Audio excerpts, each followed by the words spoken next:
So, are we live? I didn't hear anything. How's everybody doing? Can you hear me? Yes or no? Hello, hello. Thumbs up, thumbs down. Should I be able to hear myself? Sorry, guys. New studio.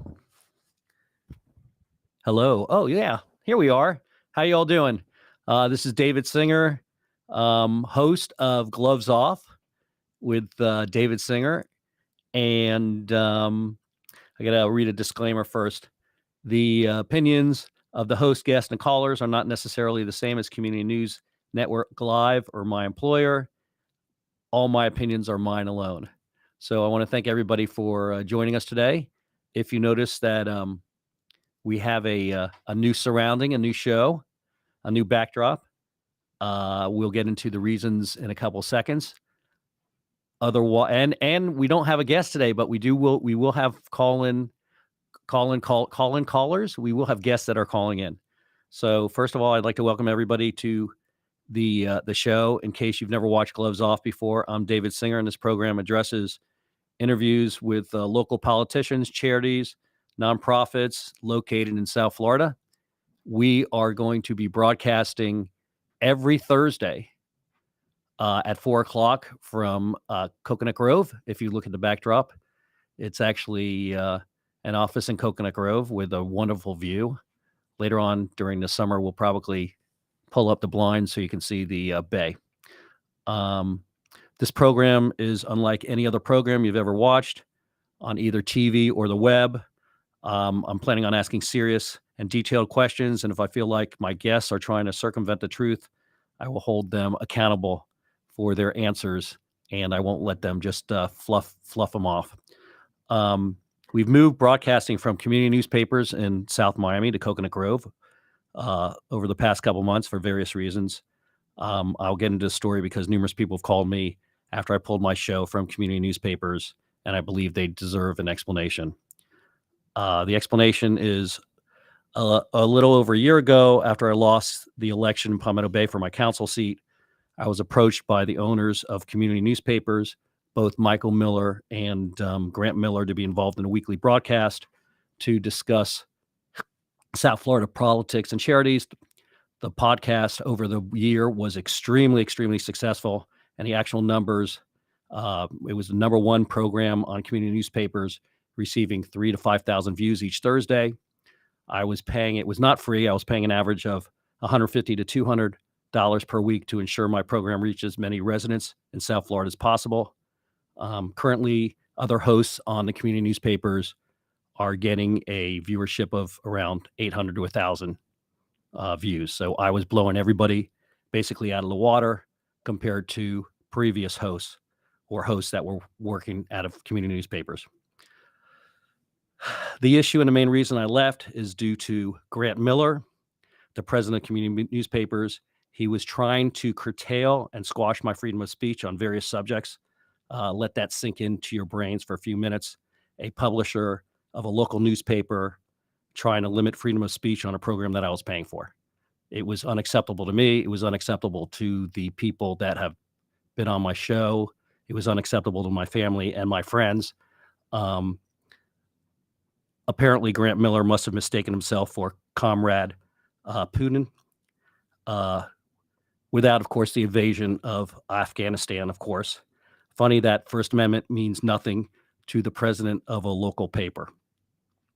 Due to some strange and unnatural relationship Grant Miller has with Councilman Steve Cody of Palmetto Bay, Grant Miller insisted that he wanted me to stop talking about what was occurring in the village of Palmetto Bay. I could not do that because under Mayor Karen Cunningham's leadership, the village is a mess and in worse shape than prior to its incorporation. She's been a disaster of epic proportions, and the more will be discussed on her ethics and morals over the next couple months, considering she's running for re-election in November. For those who don't know who Steve Cody is, he is the Palmetto Bay councilman who was disbarred or suspended as an attorney. His house is about to get foreclosed on since he hasn't paid his mortgage in 8 years, while voting on the largest tax increase in Palmetto Bay history. He's been arrested for breaking the law. He's attacked my 14-year-old son through Facebook has lied about my health and is basically a pathological liar. Steve Cody is not a good man. Steve Cody is psychotic. It even gets worse. After Grant Miller found out I was preparing my own network and show, he started ranting and raving to good friends of mine about how he's going to sue me and or my employer if I mentioned his name or the name of the paper on any of my shows. Once more, let's remember Grant Miller is the president of what many people consider a dying industry. All newspapers have been dying over the last 10 years, both in ad revenue and readership, but that's for a different show.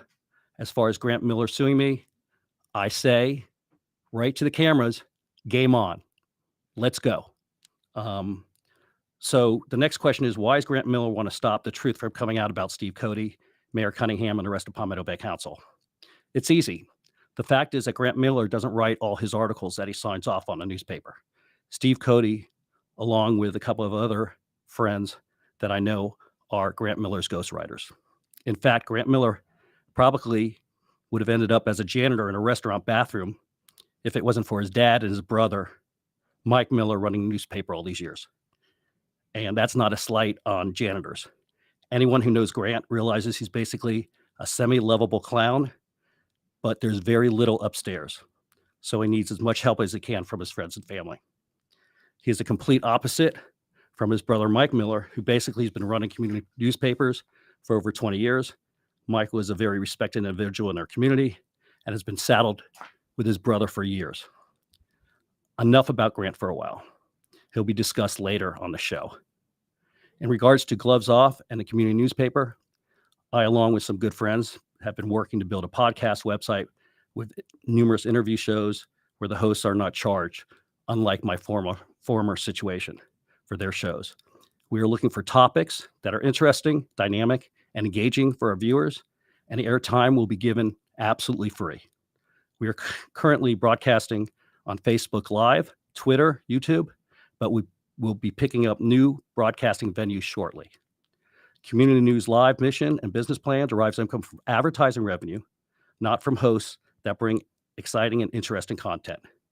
We will cover all municipalities in Miami-Dade County with the focus on Palmetto Bay, Pinecrest, Cutler Bay, South Miami, and Gables, including unincorporated Dade County.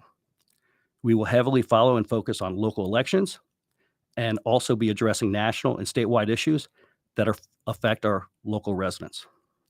Guests that are lined up in the future include the mayors of Pinecrest and Cutler Bay, the owner of Pink Floyd Restaurant that the village basically shut down after giving permission to open on 168th Street in Old Cutler, a couple of Miami-Dade commissioners who want to be on the show, and prior Mayor Gene Flynn and Ed Silva, and other special guests. There is so much to discuss in a disaster village we call Palmetto Bay, from ongoing litigation that has been spearheaded by Mayor Karen Cunningham, including 3 or 4 lawsuits such as the 87th Avenue Bridge, where the village has brilliantly decided to sue Miami-Dade County at taxpayers' expense after the village attorney informed the council it's a no-win situation, including zoning litigation on the prior FP&L Luxcom property, to the upcoming zoning litigation brought about by the village Palmetto Bay Village Center. The village is in a complete mess and has led taxpayers footing the legal costs created by the present mayor and the council. Way too much information for me not to be allowed per Grant Miller to disseminate to the general public. The viewers who are watching will be able to reach me various ways. You can call me on my cell, which is 786-584-7665 to ask questions, or you'll be able to send me emails to info@glovesoffwithsinger.com, or you can send me text messages. Community Newspaper Live is presently working with individuals who are interested in programming to discuss fishing, local sports, and music. If you have any interest in having your own show, there will be information on our Gloves Off website. If you have any interest in advertising, there will also be information on our website.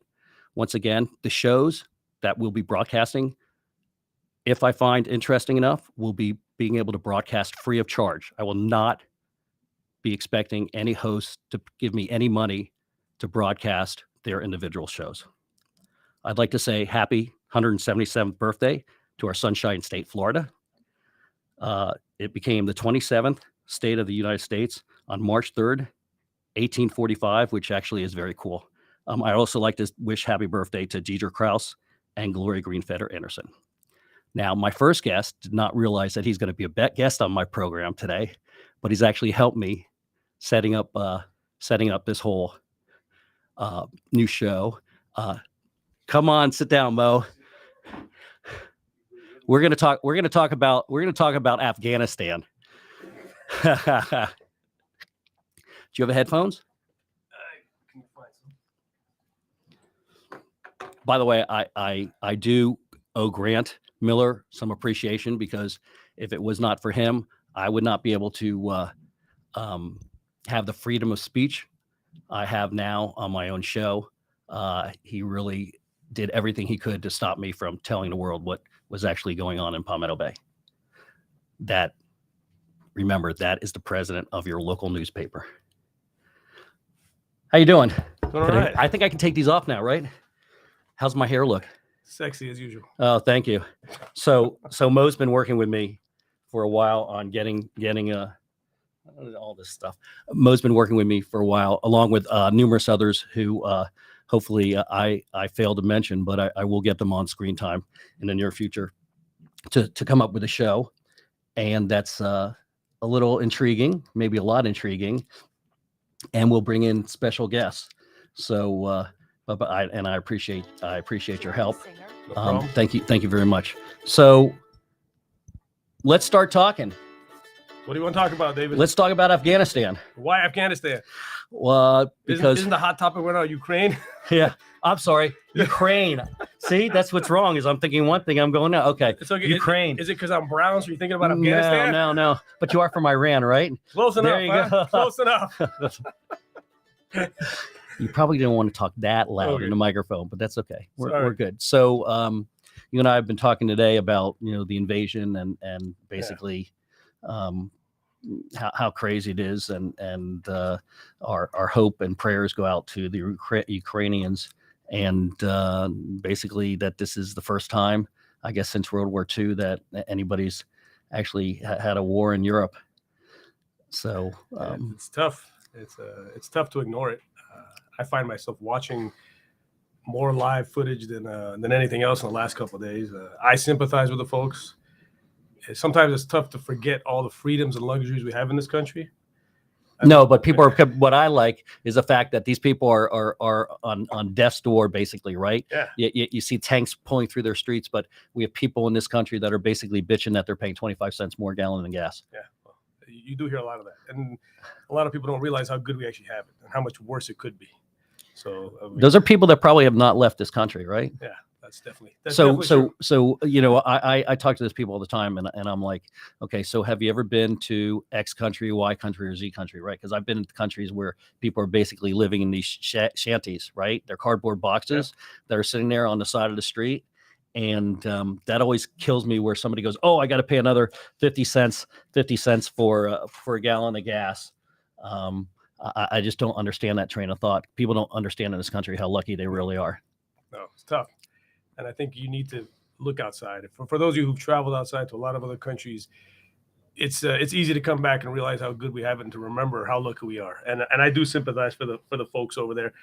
I'm excited to hear that they are standing up for what's right.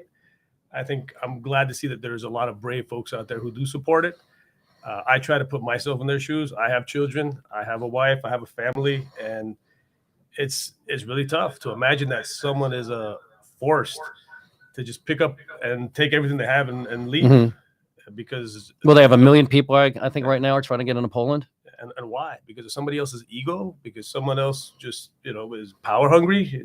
I really don't get it. I mean, as far as I know, it's like you're fighting with your own cousin, your own brother. And if anybody's listening to this, I wish we could speak to the Russian citizens and the Russian soldiers.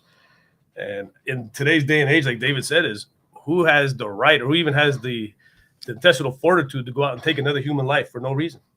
Who does that? Well, the question is, have we not learned anything over the last 100 years? Apparently not. I mean, we're basically 100 years away from World War I, right? And close to World War II starting in 37 or 38. So we're close to 90 years there, 95, 85 years there. And it's just amazing that through all our advancements and gains in knowledge and technical and just medicine that we still have to go back to invading countries to prove our superiority. Yeah, that's trust me, I can't even imagine it. I couldn't even believe it when it actually happened. I'm still in disbelief. I still can't imagine that the Russian people wouldn't stand up and say, "Hey, listen, we don't stand for this." Well, I think there are Russian people. I think that they had. I think a lot of people have been arrested on the streets of Moscow protesting. I think that there's a lot of ex-military generals who have written op-ed articles saying that this is insane. I just don't think that you had a Russian general that died today. Apparently, he was killed in Afghanistan. It's at the point where you gotta learn from your past mistakes, and Russia, unfortunately, I don't think has learned from its past mistakes. Or you have one individual that hasn't learned from the past mistakes. That war really does, war doesn't do anybody any favors. And when is enough enough? What's the motivation? How much more land? No, I don't think anybody knows what the motivation is right now. Does anybody know the motivation? Yeah.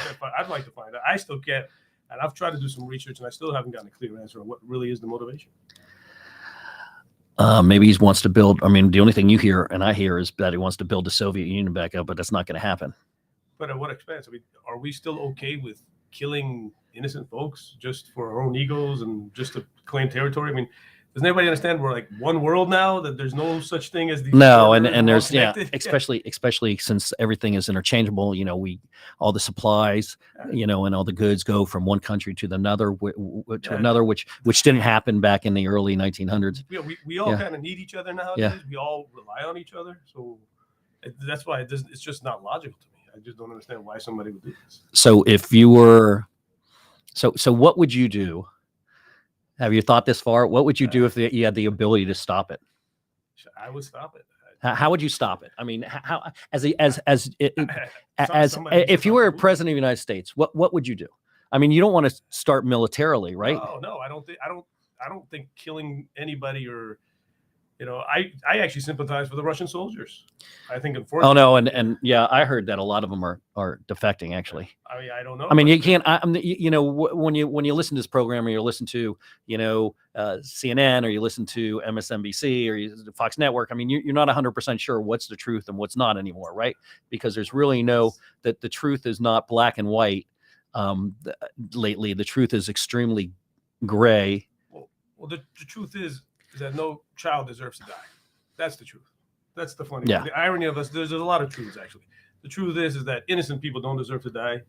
Folks that don't have a political agenda, folks that are just trying to make a living, going to work, going to school, they don't deserve to lose everything. And nobody should have the power to go there and take that away from them.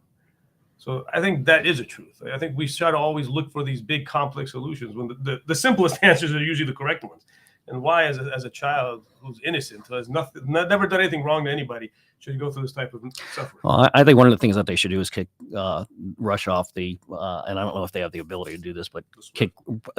No, well, they've done that, but kick them off the permanent council, the Council of the United Nations. They have a permanent seat that's on the council of what I think it's 7. I think it's 7 countries, and they've been on that permanent seat for since World War II. I think they got to go. Yeah, well, I think it's part of the nuclear power agenda where they need to keep. Well, there's a lot of countries There's a lot of countries. Nowadays, I mean, you have India, you got Pakistan, as far as we know. You got Israel, although Israel's never admitted it.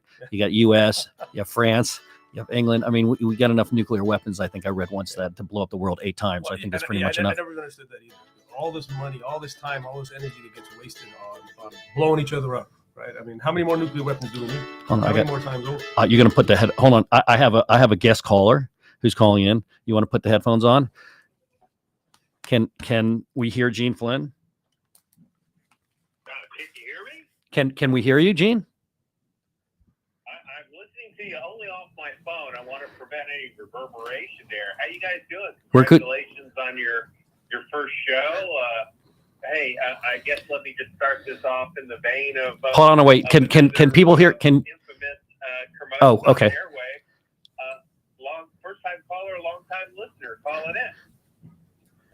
Hold on, wait. I'm being told. I'm sorry. This is new, so I'm being told what to do. It's You gotta take off the speaker. oh, it's on speaker. Okay, how about now? Can you hear? Now it's better. Oh, okay. I got two thumbs up. Sorry, guys. Can you hear me now? New place, new technology. Great view. So yeah, you're. Have you met Mo? Hey, Gene. I don't even notice, Mo. I'm looking, all I see is the water behind you there. It's a beautiful South Florida day. Yeah, it is actually really nice out here. Yeah, no offense taken. So Gene was supposed to swing by today, but Gene's in. I think Gene's in Gainesville, right? Tampa. Okay, Tampa. Tampa's better to be in than Gainesville. And so, how you doing? Well, today's been a busy day. I can get out of the office, but I can't get the office out of my day, which is a good thing. Busy day, settling cases, working out some deals on things. It's a great day to be a licensed attorney and being able to help people with their insurance issues. So, primarily that's what I've been doing. It's a lot of insurance litigation, whether it's employment, whether it's home insurance, first party insurance, or dealing on the behalf of companies having issues with insurance. That's what I've been doing. But today was a little bit of family day, but I love getting those phone calls about whether I'm interested in settling cases. So it's been a lot of pulling over, a lot of working from the laptop. Just like your show there today, where you've got all that new technology. Our offices nowadays are really where we are. Yeah, we're. I'm actually really happy to have the technology because it's a huge advancement from where we were when we were at community newspapers, because I can actually get people to call in. I see there's some comments under chat. Gina, if you can see where that says chat, I think people are sending me comments up on top. Well, I'm excited to looking right now. I'm actually looking at your show off the YouTube. I was kind of curious to see how you were going to play on that. So let me adjust my computer and go back over and take a look at the at the Facebook Live thing. I do notice there's a little bit of a time delay that you'll have to account for. But I can't think of anybody needs a dump button more than you. Wait, first of all, number one is this is not radio, so I will not be using a dump button. We will have some sound effects eventually, so I can push a little button and have sound effects. But that comes in the future. As Neil Rogers used to have his sound effects, David Singer wants to have his sound effects too. If everybody remembers Neil Rogers. So I appreciate you calling in. Hey, I'm looking forward. Even my late mother enjoyed Neil Rogers. So, Mo, do you remember who Neil Rogers is? I remember the name. Oh, Yeah. see, Mo was not a Neil Rogers fan, which I was. I am absolutely looking forward to you coming on in the next couple of weeks and us getting into the nitty gritty in Palmetto Bay and the mayor, Karen Cunningham, who announced that she was running again for mayor. I guess yesterday came out, which will be a complete disaster in Palmetto Bay. I would like to send out an invitation for Grant Miller or Mike Miller to come on my show and discuss why they felt it necessary to curb my freedom of speech on a program that I was paying for. So they are more than welcome to come on my show any Thursday. And I think that's it. All I can say is thanks for calling in, and I'm looking forward to sitting down with you and talking about Palmetto Bay, Pinecrest. We got some good info on Pinecrest to talk about too. The banning of gasoline leaf blowers. Talking about taking a thumb. Go ahead. That's interesting. One of the things you're going to need to follow is they're working on a shared path and bike lane area for, I believe, Kendall in their town. And I heard an interesting story, and I don't know whether that person will ever come forward and admit it. But one of the things they were talking about with their public works person and their Kimley Horn and the other people that I were told were part of the walkthrough meeting was that they are specifically not going to do it like what happened in Palmetto Bay. Of course, I told that same source kind of, how dare you, because it was really Pinecrest that created the issue and shoved it out of their city and into the lap of Palmetto Bay. They ate Palmetto Bay's lunch. Palmetto Bay thought they were getting something, and it was all giggles. It was, Palmetto Bay may have paid $500,000 to put that mess in along their side of the road, but it was worth $1 million for Pinecrest not to have it on their side of the street. Yeah, well, So- you can call in when we have Joe Cordino, because he's already told me he wants to come on the show and discuss. He wants to discuss the gas leaf blower debacle, and I would like to talk to him about the 10-foot sidewalk that I have not seen anybody use in Palmetto Bay since it's been built. Wait, Okay, so let's be. Yeah. It's not a 10-foot sidewalk. If you really go, you and I have been out there. It's only as good as its shortest area, and there's a lot of bottlenecks there where it's really the standard 5-foot sidewalk. And whoever designed it hates cyclists, because when you get up there, cyclists are still going to take the road. They're allowed to take the road by the law, and not just part of the lane. They are entitled to take the lane, and they're going to be forced to. And you get to the area now where they have all this curbing put in close to the shopping center there. If you go back and look at it, you're down to a lane with some hard curbs on the left and right of that lane. So you put a bicycle in there, you're not getting around them or her at all. They're not going to be using the sidewalk if there's anybody on it, because first of all, cyclists of any speed are not going to be able to navigate the twists and turns they put in there. I mean, it'd make an exciting roller coaster, but as far as a transportation usable amenity, it was designed by somebody who hates cyclists. That's the only thing I can say about it. Nice. I have made some comments to the people that are working on the current view of 152 and 184. And David, I think that's a show you've got to do at some point, because I can't imagine the nobody's going to let them skipper. nobody's going to let them put a 10-foot sidewalk on 152nd Street. I can see Well, especially when you've got a historic, Magawood residents will be up in especially arms. when you've got a historic coral rock wall in areas. You're not taking that down. I just don't think people want to see that tree chipper go down 152. And believe me, that's not nearly as happy as that sounds. No. To see those trees go. So there's a lot of issues. And that's unfortunately one of the things where I really disagree with a lot of the people that are sitting on the dais right now, is the fact that, we had a lot of town hall meetings. David, you were a part of those. You remember before you were elected, you and I knocked heads on a lot of things, but you always got a voice. And unfortunately now in Palmetto Bay, they look at anybody that has a difference of opinion as being divisive. And I think that, I don't look at it as divisiveness. I look at it as diversity of opinion. And sometimes as then council member Dr. Ed Feller once said, through discomfort comes movement, which was one of the greatest political statements ever made by a gastroenterologist. Think about that, David.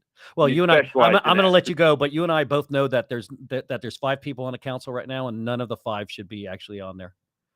I mean, we got to change. We need there a change. was more open dialogue, some actual town hall meetings, that there were input before things were put into the legislature, and that people really asked for the level of service.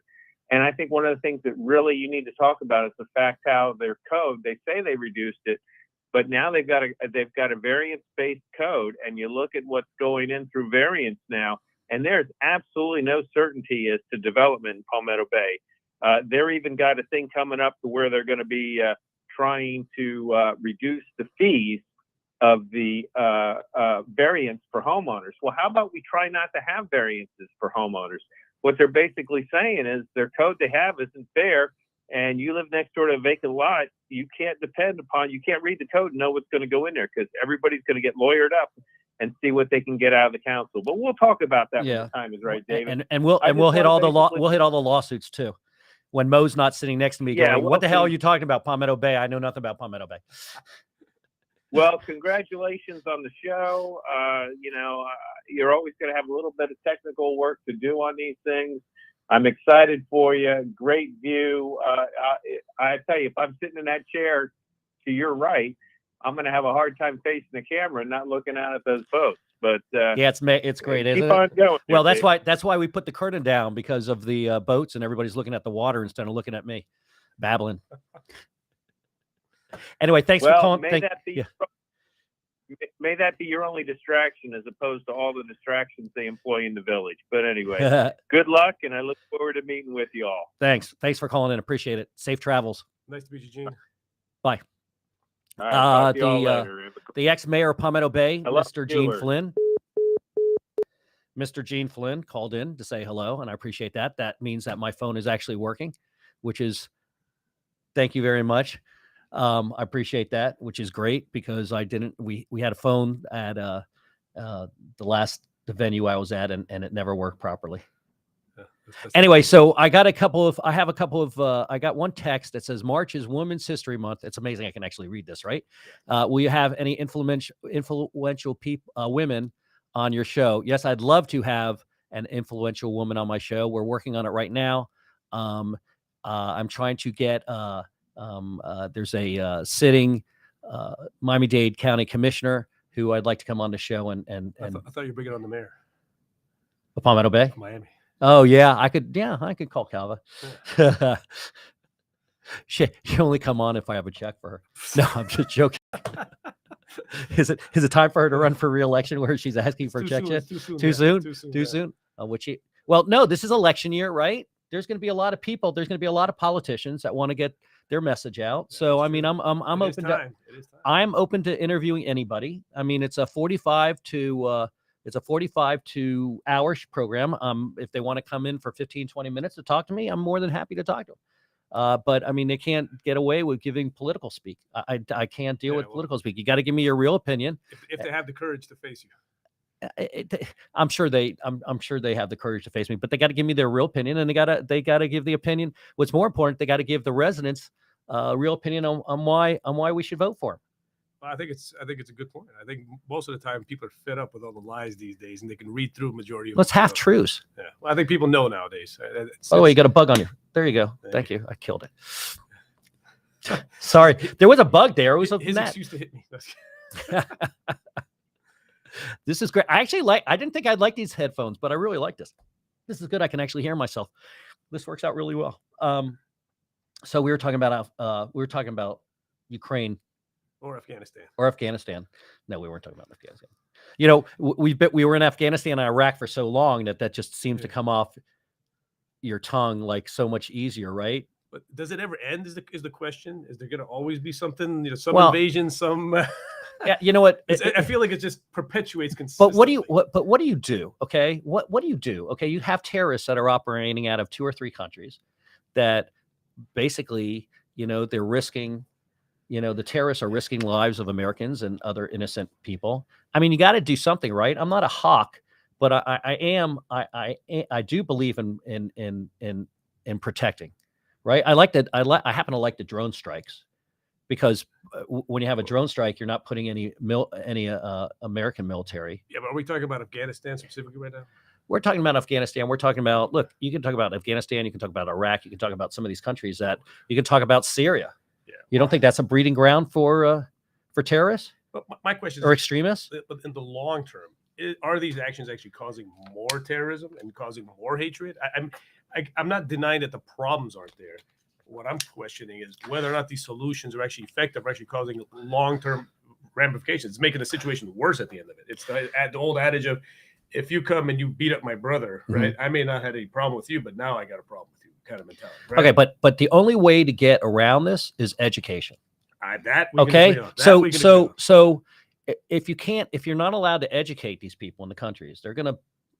I mean, I hate to say this because I'm gonna catch shit, but you're gonna sit there and you're gonna grow religious zealots, correct? Okay, or political zealots. So unless you get in there and you can sit there and basically educate the populace, which nobody really wants to do. No. Okay. What they rather do is spend money on weapons. I mean, if you took the military budget for all these countries and instead of say we're going to use the military budget and we're going to sit there and we're going to educate, we're going to feed, we're going to clothe people, they're going to be living in a better situation than they are now, and they probably will, reduce the tendency for violence. Well, yeah, you got to give them something to lose. I think that's the majority of the problem, is that they have nothing to lose. They have nothing to hold on to, and it drives them to these radical decisions, these radical movements. But I agree with you 100%. I think education is the key. I mean, and it's also you see what's going on, and you see these people starving to death. I mean, there are people starving to death all over the world. There's people there's people starving to death in the United States. Yeah. I mean, and the fact of the matter is, you really gotta, there's a hierarchy of needs. But Did you ever isn't that did you kind ever of a take that hierarchy of needs? Maslow's hierarchy Yeah, of he needs. needs? Yeah. I So know. the hierarchy of Physical, needs, yeah. like roof, Yeah. education, food. I mean, you got to meet some of these people's hierarchy of needs, or you're going to get reactionary violence. Yeah. It can't get any worse. But by the way, I am neither a Democrat or a Republican. Okay, everybody. So I know I'll get all this crap because everybody used to think I was a Republican and everybody thought I was a Democrat and all this. I don't like either party. I don't like extremists. Okay, and it seems like the extremists run both political parties. I like the middle of the road. I like to see politicians who don't absolutely agree on anything to find at least one or two subjects they can agree on, reach across the aisle, work on a subject they agree on, okay, and try to move this country forward. But isn't that how it used to be, David? Isn't that how it generally was? I remember growing up that there was always this left and right, but I always felt like they found the middle ground. I think that's how it used to be, or maybe am I just wrong? I don't know. I was young back then, but I always thought that one of the people that reached across the aisle was in Reagan's administration, right? Because that's the last one I can remember where they reached across the aisle and they were willing to work together. And the fact that I remember him having a big jar of jelly beans in one of his speeches, which I always thought was fascinating. I don't know why he had the jelly beans there. Somebody should actually write me an email and tell me, but there were jelly beans his presentation was very enlightening. But do you think that maybe there's not as hard right and hard left as people think, but it's just no, what the media covers majority of the time? I think I think that the hard right and the hard left are basically what are destroying this country right now. Because they But is it the majority or is it the loudest voice? It's the loudest voice. Okay, but the squeaky wheel always gets the grease, right? That is true. Well, I've always had a theory. I've always said it's unfortunately the 5% of each fringe that causes all the problems, and the majority of the people actually are saying, "Oh, that's just great, humble people." But the problem is that 5% fringe that causes all the problems. Listen, that's my theory.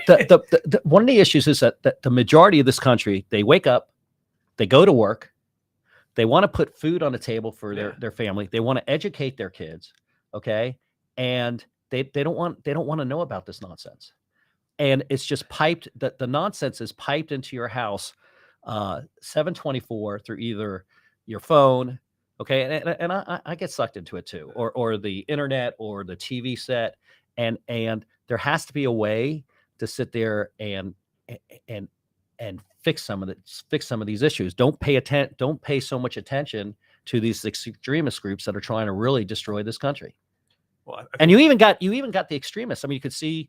I didn't watch the State of the Union address, but I read out about it. You even got people that are sitting there at the State of the Union address, which is very, it's supposed to be respectful and everything else. They were just, making fun of Biden's speech apparently, and just doing that type stuff. And I'd like to comment on some of this stuff. And I mean, I'm actually, for the first time, I feel sad sometimes for this country because I do hear all the hate and the violence. I mean, when does it ever become okay to go out there and say F someone in public, right? And with women, children, what happened to the class and respect of this country? Whether you agree or disagree with someone, when is it okay that we celebrate this type of behavior? And how has it become normalized all of a sudden?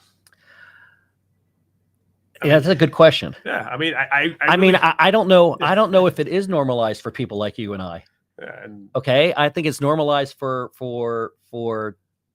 they either want attention or they're extremists, or I mean, look at the violence that's gone on lately. I mean, look who the hell walks into a school and starts shooting students? Yeah. I mean, explain how do you get into these people's heads to find out why they're doing the crap they're doing? I mean, I don't know. I mean, there's just so many. You always think, and I'm on the last third of my life or whatever it is, the last quarter of my life. I'm not a youngster, but you always want to leave the world a better place for your kids and your grandkids than when you took over, or when you were. And I don't besides medical advancements and technology advancements, I don't think humanity is advanced at all. Well, I don't think we're setting a good example. I don't think folks, I mean, I have children, and when people ask me, I say, my job as a parent, my job, I don't blame the school system. I don't blame teachers. I don't blame the baby. I say my job is to raise these kids to contribute to the world and to make it a better place. I don't tell them what they need to do in life. I said, as long as they're contributing to this world and making it a better place. And I don't think people are doing this. I think people are blaming everybody else for their kids' behavior instead of taking ownership for. Oh no, you always hear parents complaining about the school system. Yeah, But it's not the when was the school. last time that you had a parent that really helped out a kid? I mean, I plead guilty to this. I mean, I'm exhausted from work. Yeah. I have a 14-year-old. He'll come home and say, "Hey, can you help me with math?" I go, "Oh God." And I'm a CPA. It should be easy, right? I think in your case, it's because you have to relearn that math. Yeah, you I don't know. wanna take the Well, time. no, but you know what I'm talking about, right? Yeah, you're tired. So, I mean, history, at least I don't have to read history books because I'm pretty, History buff. yeah. I mean, I'm a history buff, but math, I'm like, oh, can't we just get you a tutor? You want to sit there and shirk off your responsibilities to somebody else. And it's not the teachers. I mean, I think the teachers have done a really good job. I think the teachers during the pandemic Listen, have done an excellent job. Teachers have the toughest job job. in the world. Listen, I hands down, I got to give it to them. Teachers have the toughest job in the world because let me tell you, I have 3 kids, and being half a day with them, being a whole day with them will drive me. Oh yeah, but bonkers. they probably treat you a lot differently than they do the teachers. I've walked into teachers and they've gone, "Oh, Jeremy is such a great kid. He smiles and he's warm and he's charming and everything." I go, "You got the wrong Jeremy." Am I in the right class? Yeah, am I talking to the right teacher? It's a tough job, but they know. No, These teachers have kids, and they're underpaid. Oh, absolutely. They're underpaid. They're overworked. You couldn't pay me enough. You couldn't pay me enough. I wouldn't last. I physically couldn't do it. I'll go out there and change a roof for you for free instead of going to that classroom and no, you're right. And it's a tough job. And I don't think parents appreciate. Oh, I know parents don't appreciate it. Yeah. And, but I mean, I definitely don't think parents appreciate well, it. I tell the teachers, listen, Yeah. if my child is acting up, I will never blame you. It's my fault. Tell me, Yeah. and I will fix the problem at home. No, and then most people, like there was a Palmetto Middle School. I don't know if anybody read the article about there was a child that was acting up in school, and apparently a child acting up at school, and one of the parents got really upset at the teacher and started spitting at the teacher. I mean, when they were brought into the principal's office, I mean, the teacher had a bulk out of there. I think the teacher was there, the principals were there, and an assistant principal was there. And the parent got so pissed off that they started, spitting on the poor teacher. He was probably who wanted nothing more to just have a student sit there and try to learn and not try to interrupt, because you have a kid that's interrupting class, not only interrupting the class for him or her, but for the rest of the students that are in the class. So he's taking away the learning time for 18 other students or 17 other students. We can talk about why there's 17, 18 other students in the class in the first place, but that's a whole other topic. Well, there was supposed to be a limited amount of students in the class. They passed some sort of bill about. Maybe you need to talk about that, Bill. Oh yeah, there was a bill that was passed about 5 or 6 or 7 years ago that limited the amount of students in a class, and then somehow they listen. It's like Palmetto Bay. We passed all these ordinances and resolutions and everything, and they don't follow any of that stuff. They just pass them to pass them. I can't tell you the amount of resolutions and ordinances that Palmetto Bay's passed, and they don't follow any of them because they just don't care. Yeah, well, that's the problem. People don't care. Yeah. I think that's the problem. But well, there's no ramifications. It's not that they don't care. They don't care and there's no ramifications. But I mean, you hit a soft spot with me with education, Yeah. because I do truly believe that education is the solution to the majority of the problems of not only this country but the world. No, the world. It's whole. just Yeah. You gotta educate and feed people. And to touch upon your topic about left and right, it's part of the problem is if you form an opinion in today's society, they automatically want to label you. Like, I'm a firm believer of free education. And the minute you say that, people just want to label you. No, you're a liberal, for God's sake. Well, liberal is the least of the problem. The libtard, this, that. Yeah. I mean, we know what What is it? A butterfly? What do they call them? They don't call them butterflies. Snowflakes, A snowflake. There you go. Yeah. Snowflake, not a butterfly. So I have to go through this. Well, I know you. You are a snowflake. Well, yeah, I have a I'm not. I'm okay. So let's see if I can read some of these. Good point. I can't read that.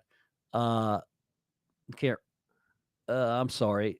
A 2002 state constitutional amendment limits classrooms subjects to 18 students in kindergarten through third grade, 22 in fourth and eighth grade, and 25 in high school. I still think that's too many. Well, that's a funny. They say limit. It's Yeah. not, No, I think that's too. I think that's too many. Thanks, it should Deidre. really be. We have an open policy of this many students, not a limit. That's a lot of kids. Listen, I got to tell you something, and I Have don't you know ever if been in this. a room with 18 kids? I don't know if this still holds true, honestly, but I remember that some of the and I'm not knocking, okay, administrative assistants, that work for the school board or anybody else. So I know I'm gonna, I know exactly when I open stuff up like this, I'm gonna get emails. But the administrative assistants at the headquarters for Miami-Dade schools were making more money than the teachers. Yeah. I mean, go figure that. Go chew on that for a while. Yeah, that's tough. I mean, listen, you can't pay people minimum wage, okay, to sit there and to teach our students, Well, and then expect our students to be able to Yeah, but have a higher. let me rephrase this. It's to secure our future. That's right. Yeah, it's not to teach our. Oh no, it's to It's secure. our Yeah, future. these are the This is ones the that are future. going to be supporting me when I'm in a nursing home. For Yeah. God's sakes, okay. I mean, it's an God knows how investment. long I'm gonna last in a No, nursing home, but I mean, it's an investment. That's why Yeah. anybody that doesn't believe in free education, to me, it doesn't make any sense, because to me, it's investing in our future. well, the United States. Listen, you can look at all that. You can look at on the internet, and they have a list of like all the countries with better education in the United States. The United States is not one of the best educated populations there are. According, I don't know how they meet I don't know how the criteria is met or anything else, but if you look at it, we're lacking. We may be the number one power in the world, but we are lacking on education, and we're also lacking on medical. We're also lacking on medical. Oh, I got a phone call. Hold on. Lacking on medical and David Singer, thanks for calling Gloves Off. Hello. Hello. Hi, this is David Singer with Gloves Off. Hi, it's Deidre. Hi. Can I help you? Who is this? This is David Yes, Singer. I'd like to talk to. It actually isn't. I know he's live right now, so I am I'd like live. to talk to him about. That's me. I answer my own phone. I am live. Really? Teacher, Well, I'd It's- like to talk about how, if you're talking all about school boards and the class sizes, I think it would be great to have Christy Fraga on as your next guest, who is a school board member who is running for Doral mayor. that's fine with me. Sign her up. I'd love it. Well, I think it's a good point. You're talking about how, there's so much going on with COVID and children still in schools. And she knows all about that. And she, outside of Palmetto Bay, if we should, for a moment, get outside of that, Doral is a whole big place that's untouched on your show. All I can say is have her reach out to me, and I'm more than happy to put her on my show. I'd love to have her on my show, especially since she was on the school board. Awesome. Okay. Perfect. That- And Mo, great job. Mo, great Impromptu job. guest. Thank you, Deidre. Thank you. Thanks, Deidre. No problem. Have a great birthday. Thank you. Oh, there goes Deidre. She's off.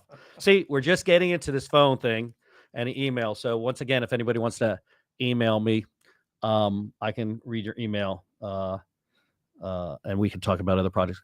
I'm supposed to make this longer. Oh, look at that. It's on the screen. Oh, okay. See, there you go. You can call me on the screen. Thanks. So I think that's it. I think that pretty much, the show will run from 45 minutes to an hour. We're going to have a lot of interesting guests. If you know any guests that would be interested in being on the show, there's my cell number. You can call and leave a message on my cell. One of the things that I used to do on the show is give the chicken shit award out. And we're going to follow that practice. And my first chicken shit award of the year goes to Grant Miller and Putin. Okay. For basically the same reasons. Not doing the right thing. Not doing the right thing and limiting freedom of speech. Because if I was actually in Russia right now, and I was commenting on Putin, Comrade Putin, I'd be probably killed. Unlike being on community newspapers where they just basically told me that I couldn't talk anymore. I'd probably prefer the latter. So. Oh yeah. So this is my chicken shit award. It goes out to Grant Miller, and it goes out to my buddy, comrade Vladimir Putin. By the way, he did send me a check to kill you now. Oh, there you go. At least So anyway, so the chicken shit award will be given out every week to the person I think who's doing the stupidest, nonsensical type thing. I hope you have a lot of chickens, David. I got a plastic chicken that lasts forever. And hopefully we'll give it out less and less because people will actually get some common sense. Anyway, I appreciate everybody tuning in today. Thank you for everybody who worked on getting the show up and running. I appreciate it. It's been about 2 months since I stopped broadcasting, and it took a while to get all the equipment in to start programming. And if you want to, like I said prior, if you want to have your own program, you're more than welcome to call me or text me or email me with an idea.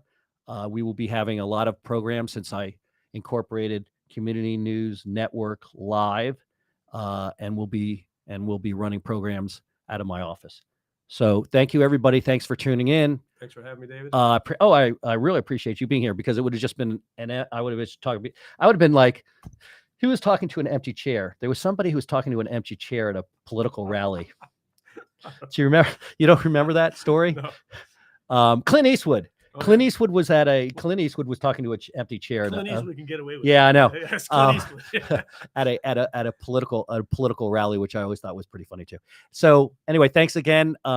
Luckily, COVID seems to be declining, I think it's 'cause we all which means got it. you and I can be here without a mask. So hopefully everybody's healthy. And that's it for today. Thank you very much. We will see you all next week. Peace out.